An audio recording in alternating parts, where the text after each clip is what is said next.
इच्छा था, बस इतना चाहता गुरुदेव, पूरे घर को तबाह कर देने वाली, पूरे परिवार को खत्म कर देने वाली, हर खरी घर का पाप लाने वाली ये भाई का पाप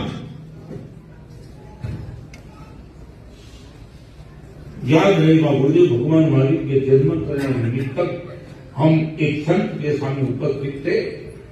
आपने और तो कुछ नहीं मांगा था, मैं और कुछ मांग सकता था, मगर ये तो बहुत छोटी आइटम मैंने मांगी है। बस इतना याद रखना, गुरुदेव ने मेरे परिवार का पायलट,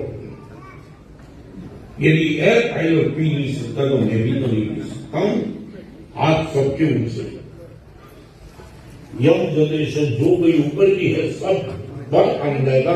दाना विगण का है अरंतरण साधारण मातरागण जो सुमन